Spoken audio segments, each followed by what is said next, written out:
So hello everyone, in this video I will be discussing block 3। आपको जैसा कि पता है कि मैंने जो है MZ2003 की आपकी सीरीज चलाई हुई है ऑफ मोस्ट इंपॉर्टेंट टॉपिक्स। दो ब्लॉग जो हैं वो हम ऑलरेडी कवर कर चुके हैं। इस वीडियो में जो है हम थर्ड ब्लॉग डिस्कस करेंगे इस पेपर का, जिसका नाम है हमारा enzyme catalysis and it's regulation. ठीक है। सो ये ब्लॉग भी जो है ना काफ़ी इंपॉर्टेंट है, काफ़ी ज़्यादा क्वेश्चंस इससे भी आ सकते हैं आपके। मैंने सारे क्वेश्चन जो हैं ट्राई करे हैं कि मैं इस ब्लॉग में कवर कर लूँ आपके, लेकिन आप लोगों के लिए बेनिफिशियल तभी है जब आप बिना स्किप करे सारे क्वेश्चंस को जो है प्रॉपरली करेंगे, क्योंकि तभी आप जो है एग्जाम में क्वेश्चन अटेम्प्ट कर पाएंगे। आपको पूरा पेपर जो है ऐसा लगेगा कि इन्हीं वीडियो से आपने करा हुआ है, क्योंकि सारे इंपॉर्टेंट क्वेश्चंस, PYQs और सारी चीज़ें जो असाइनमेंट में हैं इंपॉर्टेंट, वो मैंने सारी इसमें जो है इंक्लूड कर दी हैं। एक्सरसाइज के क्वेश्चंस भी जो इंपॉर्टेंट थे। आपको जो है पूरी बुक्स पढ़ने की इसमें ज़रूरत अब नहीं है, क्योंकि टाइम बहुत कम रह गया अब एग्जाम्स के लिए, और आप इनको देख करके अपना जो है रिविजन भी अच्छे से कर सकते हैं। So let's start. जो पहला क्वेश्चन है हमारा वो है, मैं इसके एक सेकेंड एक चीज़ और बता देती हूँ कि मैंने जो 26 क्वेश्चन जो हैं, मतलब 26 क्वेश्चन मैं ऑलरेडी दो वीडियोस में कवर करवा चुकी हूँ आपके। 12 क्वेश्चन पहली वीडियो में थे, बाकी बचे हुए क्वेश्चन दूसरी वीडियो में थे। अगर वो भी आपने नहीं देखे तो वो भी जाकर देख लीजिएगा, और इसमें हम बाकी के क्वेश्चंस को डिस्कस करेंगे। ठीक है। So let's start now. Derive इसमें मेंटन्स इक्वेशन को हमें बताना है। मैकेलिस मेंटन इक्वेशन को इन्होंने ड्राइव करने के लिए बोला है। उसके बाद सेकेंड पार्ट में क्वेश्चन बोल रहा है, add a note on the significance of Km value. So ये क्वेश्चन यहाँ पर इतना दिया हुआ था। सेकेंड पार्ट में मतलब सेकेंड तरीके से क्वेश्चन कैसे आ सकता है, उधर इन्होंने Km की वैल्यू पूछी थी, यहाँ पर ये Vmax की भी पूछ लें इन द एंजाइम एक्टिविटी। और जो PYQ में आपका एक क्वेश्चन आया था वो इस तरह से आया था, इन्होंने सिर्फ और सिर्फ हमें क्या बोला था, ड्राइव करने के लिए बोला था इक्वेशन ऑफ मैकेलिस मेंटन। सो देखते हैं, सारे ही क्वेश्चंस का आंसर सेम रहेगा। देखते हैं क्या आंसर हमें इसमें लिखकर आना है। So Michaelis Menten equation demonstrate the relationship between V0 initial velocity and substrate concentration. So ये दो चीज़ों का जो है रिलेशन दिखाती है हमें, इनिशियल वेलोसिटी और सबस्ट्रेट कंसंट्रेशन का। The derivation of this equation begins with the generalized scheme of events which considers a single substrate enzyme catalyzed reaction. Basically इसमें क्या होता है ना, हम ये मान के चलेंगे, जैसे मैं आपको पहले बता ही देती हूँ तब आपको ज़्यादा ये चीज़ जो क्लियर हो पाएगी मैं क्या बोल रही हूँ। इसमें हम मान के चलेंगे कि कोई भी हमारा ना सबस्ट्रेट होगा। सबस्ट्रेट क्या होगा, वो रिएक्ट करेगा एंजाइम के साथ, और रिएक्ट करके हमारा बना लेगा सबस्ट्रेट कॉम्प्लेक्स, ES कॉम्प्लेक्स वो फॉर्म कर लेगा, जो कि फाइनली ब्रेक कर जाएगा हमारा एंजाइम में और प्रोडक्ट में। सो ये हम मान के चलते हैं कि ऐसा अगर नॉर्मल रिएक्शन होगी तो उसमें ऐसे चीज़ें होंगी। मैकेलिस मेंटन की इक्वेशन भी कुछ इसी तरह से हमें बोलती है। सो पहले हम देख लेते हैं नॉर्मल में क्या हमारा रहता है। एंजाइम के साथ सबस्ट्रेट ऐड होगा, उसमें K1 हमारा मतलब rate constant for this reaction, substrate और एंजाइम कॉम्प्लेक्स बनाने के लिए। फिर K2 rate constant for second reaction, मतलब सेकेंड पार्ट जिसमें हमारा एंजाइम टूट के अलग हो जाएगा और प्रोडक्ट फाइनली बन जाएगा। सो ये हमारे नॉर्मल बेसिक्स थे। अब मैकेनिक्स मेंटन इक्वेशन में हम क्या मान के चलेंगे ना, जो K1 है हमारा वो डिनोट करता है rate constant for the forming of ES, and K2 जो है हमारा डिनोट करेगा कि जब हमारा एंजाइम फ्री हो जाए और प्रोडक्ट हमारा उससे जो है बन जाए। ठीक है। सो ये सारी चीज़ें आपको जो है क्लियर हो रही होंगी, इसमें ऐसा भी कुछ भी टफ नहीं आया है। नेक्स्ट जो हमारी चीज़ है वो है जो अबव मॉडल है ना, मैकेलिस मेंटन का जो मॉडल है वो एज्यूम करके चलता है कि जो हमारा K2 है, K2 is very very less than K1। ठीक है। मतलब ऐसा, इसका क्या कहने का मतलब है, ये कहना चाह रहा है कि जो रिएक्शन है ना, रिएक्शन जैसे मान लो एंजाइम प्लस सबस्ट्रेट से जो हमारी रिएक्शन थी वो आगे प्रोसीड करके ES बना रही थी, और ES से वो बनकर E प्लस P बन रहा था। सो यहाँ पर हमारा K2 आ रहा था और यहाँ पर हमारा K1 आ रहा था। सो हम ये मान के चलेंगे कि जो रिएक्शन है ना वो आगे ही प्रोसीड होगी, मतलब इसी डायरेक्शन में आएगी, बैकवर्ड रिएक्शन नहीं जा सकती है। इस चीज़ के बनने के बाद हमारा जो हमें चीज़ मिलेगी वो प्रोडक्ट ही मिलेगा। ऐसा नहीं है कि यहाँ से एंजाइम फ्री होकर के दोबारा सबस्ट्रेट के साथ रिएक्शन करके दोबारा ES कॉम्प्लेक्स बना ले। सो ये इसका मतलब है कि जो अभी हमने लाइन पढ़ी है कि जो K2 है ना वो काफ़ी लेस देन होगा K1 से। ये पॉसिबिलिटी ये हमें बताती है कि हमारी रिएक्शन फॉरवर्ड जा रही है, लेकिन पॉसिबिलिटी तो हो सकती है ना कि रिएक्शन हमारी जो बैकवर्ड भी जाए। The overall rate of response is termed as initial velocity. So हम वो भी मान के चलते हैं कि बैकवर्ड भी जा सकती है। जो रेट ऑफ रिस्पॉन्स होता है उसको इनिशियल वेलोसिटी बोलते हैं, जो कि 2 फैक्टर्स पे डिपेंड करेगी। पहला है हमारा rate of formation of product and concentration of enzyme. So 2 factors पर ये हमारी डिपेंड करती है, क्या? वी नॉट, प्रोडक्ट का फॉर्मेशन का रेट और फिर एंजाइम का कंसंट्रेशन कितना दिया हुआ है। सो हमें इसका डेरिवेशन करके निकालना है। सो हम डेरिवेशन के लिए पहले एक इक्वेशन लिख लेते हैं, माइंड में रखना है ये इक्वेशन, क्योंकि आगे इस इक्वेशन से हम प्रोसीड कर रहे होंगे। हम मान के चलेंगे V naught initial velocity is equals to rate constant of second reaction into में एंजाइम कॉम्प्लेक्स। ये हम मान के चलेंगे इक्वेशन 1 है।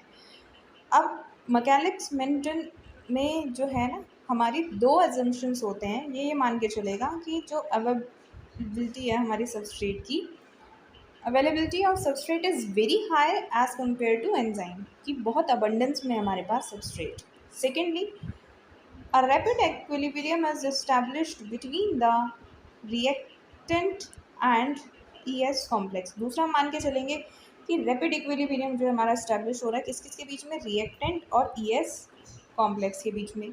ठीक है, तो इसकी एक इक्वेशन और बनेगी, अभी आगे हम देखेंगे। उससे पहले हम इसमें देख लेते हैं, इन्होंने बोला है जो ब्रेकडाउन होता है ना हमारा एंजाइम सबस्ट्रेट कॉम्प्लेक्स का, is too slow to cause any change in the equilibrium, कि जो ES का जो ब्रेकडाउन होता है वो इतना स्लो होता है कि रिएक्शन में कोई चेंज आए वो काफ़ी कम होते हैं। तो रिएक्शन हमारी कहाँ जाती है, फॉरवर्ड रिएक्शन में ही जाती है। एनीवेज, मैकेनिक्स Menten model is also known as rapid equilibrium model. ठीक है, सो जो सेकेंड इक्वेशन थी हमारी, सेकेंड इक्वेशन जो भी हमने पढ़कर आए हैं कि जो हमारा जो हमने यहाँ पे पढ़ा था ना, जिससे मैंने बोला सेकेंड इक्वेशन यही बनेगी हमारी, कि जो इक्विलिब्रियम में रहेगा हमारा सबस्ट्रेट ES कॉम्प्लेक्स के साथ, दिस वन। सो वो हमने यहाँ पे क्या रख दिया, ऐसे लिख दिया है इक्वेशन की फॉर्म में। अब ये क्या कहना चाह रहे हैं कि जो हमारा E नॉट है, E naught minus ES, E naught is initial concentration of enzyme, ES तो आपको पता ही है एंजाइम सबस्ट्रेट कॉम्प्लेक्स, इनटू में substrate is equals to KSE enzyme substrate complex. ठीक है, अगर आप ध्यान से देखो तो जो ये E नॉट और माइनस ES है ना, इसको हम जो है E भी लिख सकते हैं, तो वही चीज़ उन्होंने यहाँ पर रख दी है।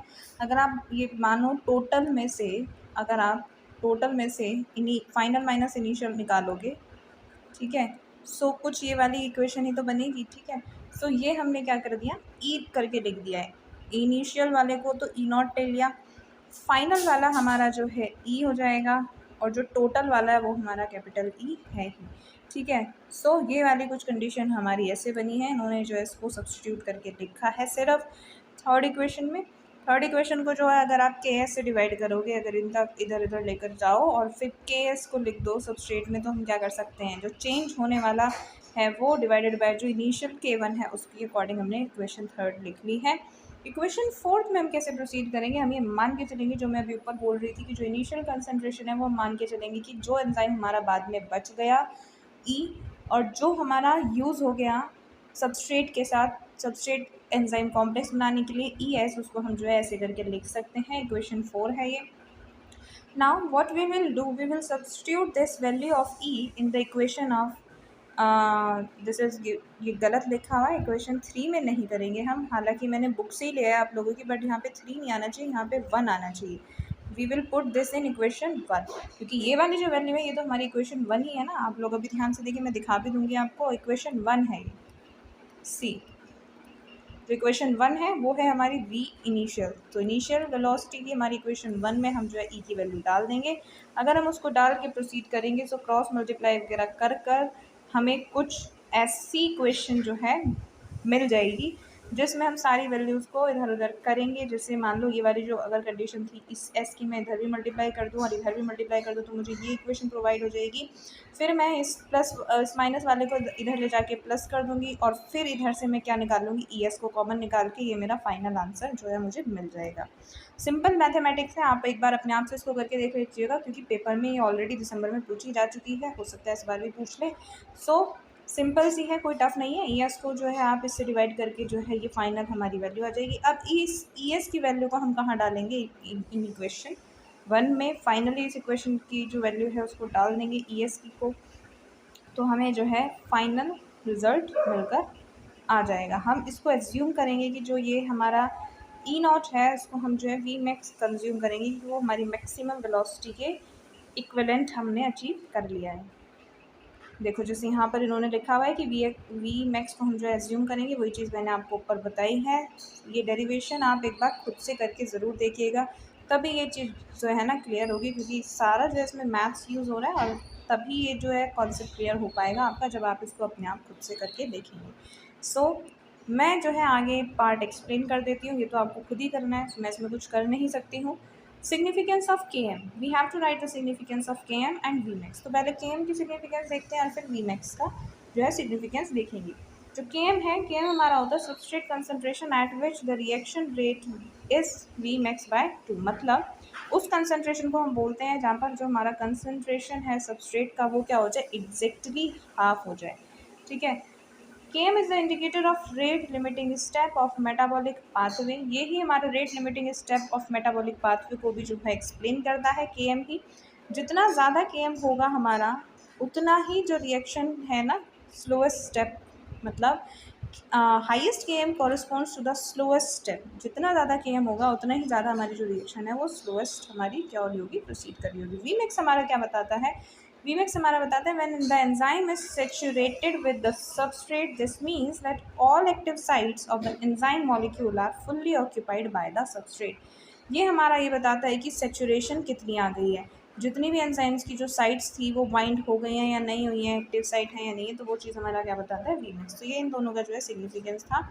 Now what कैरेक्टराइजेज a ping pong pathway in the enzyme kinetics. हमें ये बताना है कि जो एंजाइम पाथवे जो होती है हमारी एंजाइम काइनेटिक्स होती है, उसमें ये पिंग पोंग पाथवे क्या होता है। सो लेट्स सी, ईजी सा कॉन्सेप्ट है, बस देखने में थोड़ा टफ लग रहा है, पेपर में आ सकते हैं क्योंकि इस बार 25 वाला जो असाइनमेंट है उसमें भी ये क्वेश्चन गिवन है। So ping pong reactions are the type of double displacement reaction. ये डबल डिस्प्लेसमेंट वाली टाइप की जो रिएक्शंस होती हैं ये एंजाइम्स के थ्रू कैटेलाइज की जाती हैं। इन रिएक्शन में क्या होता है, रिलीजिंग वन और more product before adding all the substrate. Ping pong bi responses has 2 phases. पहले फेज में हमारा क्या होगा, अब थोड़ा ध्यान से सुनिएगा क्योंकि अगर नहीं सुनेंगे तो फिर समझ में नहीं आएगा। फर्स्ट फेज में हमारा क्या होगा, enzyme E moves to the functional group X from the substrate A to itself creating the initial product and a stable product. ठीक है। पहले स्टेप में तो क्या होगा, एंजाइम जाएगा फंक्शनल ग्रुप एक्स के पास जो कि सबस्ट्रेट के अंदर मौजूद है। सबस्ट्रेट कोई भी ए हमने ले रखा है, उसके अंदर कोई एक्स फंक्शनल ग्रुप मौजूद है, उसके पास एंजाइम जाके क्या बना देगा, प्रोडक्ट बना देगा। सेकेंड स्टेप में क्या करेगा, फॉर्म कर देगा जब वो प्रोडक्ट हमारा एफ फाइनल प्रोडक्ट जो है वो फिर बाइंड करेगा हमारा ई एक्स जो इसने फंक्शनल ग्रुप से प्रोडक्ट बनाया था ना, पिंग बना था जो। सेकेंड फेज में क्या होगा, जो ओरिजिनल एंजाइम है ना वो हमारा ई दोबारा रिसाइकल्ड हो जाएगा, काम खत्म करने के बाद ई अपने घर वापस आ जाएगा, तो ई रिसाइकल्ड हो जाएगा, उसको हम बोल रहे हैं पोंग। जब ई एक्स कॉम्प्लेक्स बना रहे हैं तो उसको बोल रहे हैं पिंक, और जब एंजाइम दोबारा हमारा बन जाए तो उसको बोल रहे हैं पोंग। सो यही है हमारा पिंग पोंग। ठीक है। This type of reaction is also known as double displacement reaction. इसी को हम डबल डिस्प्लेसमेंट रिएक्शन भी बोलते हैं। सो इसी के साथ हमारा पिंग पोंग पाथवे भी जो है खत्म हो गया है। Next question is define the Lineweaver Burk equation and derive the Lineweaver Burk equation from the मैकेनिस्ट मेंटन इक्वेशन। सो हमें इसमें क्या करना है, लाइन वीवर बर्क इक्वेशन को तो एक्सप्लेन करना है और डिराइव करना है इस इक्वेशन को फ्रॉम मैकेनिस्ट Menten equation. So Lineweaver-Burke plot is a graphical representation that shows relationship between substrate concentration and the reaction velocity. So दो चीज़ों के बीच में ये जो है रिलेशन बताता है। एक्स एक्सिस हमारे क्या दिखाती है, एक्स से तो हम सबस्ट्रेट का कंसनट्रेशन दिखाते हैं और वाई से हम जो है वेलोसिटी दिखाते हैं। इसको हम डबल रेसिप्रोकल प्लॉट भी बोलते हैं, एग्जाम के लिए इंपॉर्टेंट है, याद रखिएगा। ये कुछ हमारी इसकी इक्वेशन होती है, v इक्वल्स टू के एम प्लस एस इंटू में वी मैक्स इंटू एस। तो ये सारी चीज़ें अब आप ड्राइव करना देख लीजिएगा कैसे करना है, मैं बता देती हूँ एक बार, फिर भी आप प्रैक्टिस करिएगा इसकी खुद से। मैकेनिस्ट मेंटन हमने इक्वेशन अभी ऊपर देखी है, उसी को हम जो यहाँ पर एक बार दोबारा लिख लेंगे। उसके बाद हम क्या करेंगे, दोनों को रेसिप्रोकल कर देंगे, मतलब ऊपर 1 से डिवाइड कर देंगे बेसिकली, और इनका जो है ऊपर नीचे इंटरचेंज कर देंगे। सो ये कुछ इक्वेशन हमारी बन जाएगी। उसके बाद हम इसको जो है अलग लेकर सॉल्व करेंगे, और इस वाले पार्ट को जो है अलग लेकर सॉल्व करेंगे। तो हमारे दो ये जो पार्ट है बन जाएंगे और जो कट रहा होगा उसको काट के हमारा ये आंसर हमें प्रोवाइड हो जाएगा। इसको एक बार खुद से करके देखिएगा, क्योंकि ऐसे इक्वेशन समझ में नहीं आती हैं जब तक आप खुद से नहीं करेंगे। इसका ये ग्राफ है, जैसा मैंने अभी बताया कि एक्स पे हमने क्या दिखा रखा है, सबस्ट्रेट को, और वाई से हमने क्या दिखा रखा है, वेलोसिटी को। ठीक है, सो ये ग्राफ आप बना के दिखा सकते हो। यहाँ पर आप स्लोप दिखा दीजिएगा। स्लोप को हम के एम बाय वी मैक्स से दिखाते हैं। काफ़ी बेसिक कॉन्सेप्ट है, 12th में भी इंट्रोड्यूस हो चुका है। Now let's move to the next question. Define the following. हमें इसमें डिफाइन करने ये कुछ हमारे टर्म्स, जैसे हमारा हो गया isoenzyme, cofactors, prosthetic group, coenzyme and apoenzyme. सारी चीज़ें जो हमें ये एक्सप्लेन करनी है। इनका एक क्वेश्चन एक्सरसाइज में भी आपको दिया हुआ था, how do the prosthetic groups differ from the cofactors. So ये इन्होंने चीज़ पूछी हुई है, दोनों का डिफरेंस भी आपसे जो है पूछ सकते हैं। सो मैं दोनों ही क्वेश्चन का आंसर करूँगी इस क्वेश्चन में, ध्यान से देखिए। आइसोएंजाइम्स also known as isoenzymes also known as isozymes are protein that catalyzes the similar biochemical reaction but differ in the amino acid sequence. Physical properties and regulation इसमें होती है हमारा। बेसिकली इन्होंने क्या बोला हुआ है, कैटेलाइज तो करेगा सेम बायोकेमिकल रिएक्शन को, लेकिन differ in amino acid sequence, physical properties and regulations.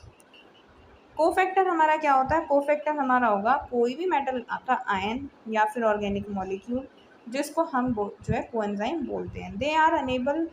They enable enzymes to function appropriately and carry out the biological function precisely and efficiently. So ये क्या होता है हमारे, या तो मेटल आयन हो सकते हैं या फिर ऑर्गेनिक मॉलिक्यूल भी हो जाएंगे। प्रोस्थेटिक ग्रुप्स हमारे क्या होते हैं, प्रोस्थेटिक ग्रुप्स हमारे होंगे जब हमारा कोई भी एसेंशियल ऑर्गेनिक का कंपाउंड कोवलेंटली या फिर नॉन कोवलेंटली बाउंड करे। किसके साथ बाउंड कर जाए, एपो एंजाइम के साथ। ठीक है, तो उसको हम बोलते हैं प्रोस्थेटिक ग्रुप। इसके कुछ हमारे एग्जांपल है, जैसे पेरोक्सिडाइज कैटेलेज, तो ये हमारा एंजाइम है जो बाइंड, बेसिकली प्रोस्थेटिक ग्रुप है जो बाइंड कर देता है एंजाइम को फंक्शन बनाने के लिए। कोएंजाइम हमारा है नेक्स्ट। कोएंजाइम हमारे लूजली बाउंड होते हैं किससे, एंजाइम से। वाइल द प्रोस्थेटिक ग्रुप, क्योंकि ऊपर जो क्वेश्चन है उसमें क्या है, डिफरेंशिएट की फॉर्म में ना, तो इसलिए मैंने ये थोड़ा ऐसे करके लिखा है। जो कोएंजाइम होते हैं वो लूजली बाउंड होते हैं, लेकिन जो प्रोस्थेटिक ग्रुप है वो क्या होता है, टाइटली बाउंड होता है to the apo enzyme, which helps us to understand the enzyme components. Apo enzyme हमारा क्या होगा, apo enzyme is the protein portion of the enzyme that is inactive on its own, requires a known protein component to become catalytically active. This known protein component may be metal ion or inorganic molecule known as coenzyme. ठीक है, coenzymes are small organic molecules. coenzymes हमारे क्या होते हैं, small organic molecules होते हैं और इनमें हमारे विटामिन्स वगैरह भी आते हैं। ठीक है, सो ये हमारा कोएंजाइम और एपोएंजाइम का कॉन्सेप्ट था। नेक्स्ट है हमारा हेलोएंजाइम। हेलोएंजाइम हमारा कब होगा, जब हमारा एपोएंजाइम को कोई भी कोफैक्टर मिल जाए जो कि उसके नेसेसरी है, या फिर कोएंजाइम मिल जाए, या तो कोफैक्टर मिल जाए या फिर कोएंजाइम मिल जाए, तो वो क्या हो जाता है, कंप्लीट हो जाता है और एक्टिवली बिहेव करने लगता है, उसी को बोलते हैं holo enzyme. Next question, the next question is differentiate between the following. हमें जो है डिफ्रेंशिएट करना है, ये आपका PYQ भी है, ऑलरेडी दिसंबर वाले जो एग्ज़ाम्स थे उसमें पूछा जा चुका है। तो ठीक है, मैंने यहाँ पे मार्क कर दिया है, 2.5 मार्क्स में पूछा गया था। क्या बोला है इन्होंने, नॉन कॉम्पिटिटिव इनहिबिटर्स और अनकॉम्पिटिटिव इनहिबिटर्स को जो है एक्सप्लेन करना है डिफ्रेंशिएट की फॉर्म में। सो कॉम्पिटिटिव इनहिबिटर क्या होता है, नाम से पता चल रहा है जो कॉम्पिटिशन रख रहे होंगे, किससे रख रहे होंगे, देखते हैं। A molecule similar to the substrate competes for the enzyme's active site, effectively preventing the substrate from binding. जो ये मॉलिक्यूल है ना, ये compete करता है किसके साथ, एंजाइम, बेसिकली एंजाइम की जो एक्टिव साइट्स है उसके साथ, to prevent substrate from binding. ठीक है, तो उसको बोलेंगे कॉम्पिटिटिव इनहिबिशन। मान लो कोई नॉर्मल रिएक्शन हो रही है, आपका सबस्ट्रेट एंजाइम बाइंड करेगा, लेकिन हमने कोई फॉरेन मॉलिक्यूल डाल दे जो compete करे सबस्ट्रेट के साथ और उसको बाइंडिंग ना होने दे। To overcome this type of inhibition, increase in the concentration of substrate, हम क्या कर देते हैं, सबस्ट्रेट का ही जो कंसंट्रेशन है उसको इंक्रीज कर देते हैं। But in the case of uncompetitive inhibition occurs when the inhibitor binds to the enzyme substrate complex and prevent it from releasing the product. So ये होता है हमारा अनकम्पिटिटिव, ठीक है। सो दोनों चीज़ें आपको क्लियर हो गई होंगी। नॉन कॉम्पिटिटिव एक बार थोड़ा सा देख लेते हैं। नॉन कॉम्पिटिटिव क्या होगा, इसमें हमारा क्या है ना, जब हमारा इनहिबिटर बाइंड कर जाए एंजाइम की एलोस्टेरिक साइट्स के साथ, तो वो क्या कर देता है, उसके अंदर कॉन्फॉर्मेशनल चेंजेस लेकर आ जाता है, जिसकी वजह से जो एक्टिव साइट्स की एबिलिटी है टू कैटालाइज द रिएक्शन वो क्या हो जाती है, रिड्यूस हो जाती है। और this type of inhibition does not compete with the, इसमें ना ही तो वो कम्पीट करेगा, ना ही जो है वो क्या करेगा, बाइंड करेगा एंजाइम सबस्ट्रेट की साइड के साथ, बट ये क्या कर देगा, चेंजेस कर देगा जिससे वो हमारा बाइंड ही ना कर पाए। इसको बोला जाता है हमारा नॉन कॉम्पिटिटिव इनहिबिशन, ठीक है। सो ये हमारा, मैंने जो है एक्स्ट्रा आपको ये भी कवर करवा दिया। Next type of inhibition is allosteric inhibition. हमें जो है इसको डिफाइन करना है। हमें ये भी बताना है कि एलोस्टेरिक जो एंजाइम्स होते हैं वो डिफर क्यों होते हैं ट्रेडिशनल एंजाइम से। दूसरा question, and how does the allosteric sites plays a role in feedback inhibition. तो ये 3 पार्ट्स में जो है क्वेश्चन पूछा गया है, तीनों पार्ट्स आपको प्रिपेयर करके जाने हैं। So allosteric inhibition is a process where molecule binds. इसमें क्या होता है ना, कोई भी मॉलिक्यूल हमारा बाइंड करेगा स्पेसिफिक साइट्स से किसकी, एंजाइम के सरफेस पे, जो कि हमारा क्या कर देगा, उसकी कॉन्फॉर्मेशन में चेंजेस ला देगा, मतलब उसकी शेप को या फिर चेंज कर देगा, या फिर उसकी एक्टिव साइट्स का जो शेप या फिर लोकेशन है उसको चेंज कर देगा। This type of inhibition is reversible and inhibitory molecule dissociate from the allosteric site. तब तक माइंड रहेगा, तब तक उसकी एक्टिविटी को वो ना रोक दे, बाद में वो जो है रिवर्सिबल प्रोसेस से हट जाएगा, ठीक है। इसमें हमें क्या करना है, feedback mechanism is an important process. इन्होंने सेकंड में पूछा हुआ है ना कि how does allosteric site plays a important role in feedback inhibition. So वो चीज़ हमें इसमें एक्सप्लेन करनी है। Feedback inhibition is an important mechanism for regulating enzyme activity and ensuring hemostasis. So enzymes have unique allosteric sites that can change shape, thus influence the activity of the active sites. ये क्या करती हैं, उसमें haemostasis की conditions रखने के लिए काफ़ी इंपॉर्टेंट होती हैं, इसलिए फीडबैक इनहिबिशन में काफ़ी इंपॉर्टेंट रोल प्ले करती हैं एलोस्टेरिक इनहिबिशन वाले एंजाइम्स, ठीक है। When an end product binds to the allosteric site it can slow or stops the enzymes activity reducing the production of new end products. इसलिए क्या होता है, सेल में जो कंडीशन है वैसे ही रहती है, यथास्थिति बनी रहती है, होमोस्टेसिस अचीव हो जाता है। Next question for this class is describe the various mechanism for regulating the enzyme activity. हमें डिफरेंट मैकेनिज्म बताने हैं जिससे एंजाइम की एक्टिविटी जो होती है वो रेगुलेट हो जाती है। PYQ है, दिसंबर में ऑलरेडी पूछा जा चुका है। Explain the regulatory mechanism of enzyme catalysis. इस तरह से भी ये जो है पूछा जा सकता है अगर इस बार आया तो। Enzyme activity is tightly regulated in the cells to ensure enzyme activity is tightly regulated in the cell to ensure that metabolic processes occurs efficiently and appropriately. इसमें क्या होगा, वन मेजर मैकेनिज्म हमारा एक एलोस्टेरिक रेगुलेशन होता है, अभी हमने देखा ही था। उसको बाइंड करेगा, तब तक बाइंड करेगा तब तक वो जो है हमारी हीमोस्टेसिस की कंडीशन बॉडी में चाहिए। जैसे ही हमारी कंडीशन नॉर्मलाइज हो जाएगी, वो उससे हट के, मतलब जो बाइंड करा था एक्टिव साइट से, वहाँ से हट कर नॉर्मल कंडीशन को करने के लिए वापस से भेज देगा एंजाइम को, ठीक है। सो ये हमारा एलोस्टेरिक रेगुलेशन के थ्रू भी होता है, मैं ऑलरेडी ये समझा चुकी हूँ, वही सारी चीज़ें आप पढ़ लीजिएगा। नेक्स्ट है हमारा कोवलेंट मॉडिफिकेशन। कोवलेंट मॉडिफिकेशन में हमारा क्या होता है, जैसे फॉस्फोराइलेशन और एसिटाइलेशन हम कर देते हैं। सो इसमें क्या होगा, केमिकल ग्रुप्स आर एडेड और remove to the enzyme to alter its activity. इसको भी जो है फीडबैक इनहिबिशन ही मान सकते हो, उसमें भी वही हो रहा होता है। नेक्स्ट हमारा जो प्रोसेस है वो है enzyme synthesis and degradation can be controlled at genetic level by adjusting the amount of enzyme available through the gene expression and regulation. को हम कंट्रोल करके, जो एंजाइम, मान लो जीन हमारा नहीं होगा तो एंजाइम नहीं बनेगा, तो हम उससे क्या कर देंगे, एंजाइम का लेवल कंट्रोल कर देते हैं एट द जीन एक्सप्रेशन के लेवल पर, ठीक है। सो ये भी हमारा जो है कवर हो गया। लास्ट हमारा जो है कंट्रोल करने का मैकेनिज्म ऑफ एंजाइम एक्टिविटी वो है हमारा जाइमोजन एक्टिवेशन, ठीक है। So next is zymogen activation. इसमें क्या होगा, इसमें हमारा conversion of inactive enzyme precursor zymogens into active forms often through the proteolytic cleavage as seen in the digestive enzymes like trypsin. तो वो इसमें हमारा हो रहा होगा, इससे भी हमारी क्या होती है, रेगुलेशन हो रहा होगा एंजाइम्स का। सो ये काफ़ी इंपॉर्टेंट होते हैं और ये जो मैकेनिज्म होते हैं रिस्पॉन्ड करते हैं काफ़ी जल्दी and precisely to change their internal and external environment. नहीं तो सेल में कुछ भी गड़बड़ हो सकती है ना अगर कोई भी एंजाइम ज़्यादा या कम हुआ। नाउ यहाँ पे मैंने जो है ना आपको कुछ क्वेश्चंस दिए हुए हैं, काफ़ी इंपॉर्टेंट हैं। जैसे इनके आंसर्स आप जो है आपको मिल जाएंगे, आप इजीली ढूंढ के कर लीजिएगा। ये असाइनमेंट में ही दिए हुए हैं आपके दिसंबर और जनवरी 2025। सो अगर आपने असाइनमेंट प्रिपेयर किया हुआ है या असाइनमेंट आपके पास है तो आप उसमें से एक बार ना इसको देख लीजिएगा, पढ़ लीजिएगा, काफ़ी इंपॉर्टेंट है, आ सकता है। हमें इसमें बताना है effect of pH and temperature on enzyme activity.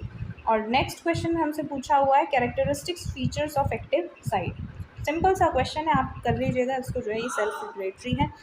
एक क्वेश्चन मैं आपको और दे रही हूँ, एक जो क्वेश्चन है ना वो भी आप नोट डाउन कर सकते हैं। हमें करना है एक्टिवेशन, जो एनर्जी है ना, एक्टिवेशन जो एनर्जी होती है उसके ऊपर एक क्वेश्चन प्रिपेयर करके रखिएगा विद ग्राफ। पेपर में पूछ सकते हैं, आ सकता है, इम्पॉर्टेंट है। This is important plus this, ये दो क्वेश्चन जो है आपको खुद से प्रिपेयर करने हैं, इजी हैं। So this is all for in this video. If you like the video then please press the like icon and subscribe to my channel और कमेंट कीजिएगा कि आपको ये जो वीडियो है वो कैसा लगा। इसका फीडबैक मुझे ज़रूर दीजिएगा। Thanks for watching.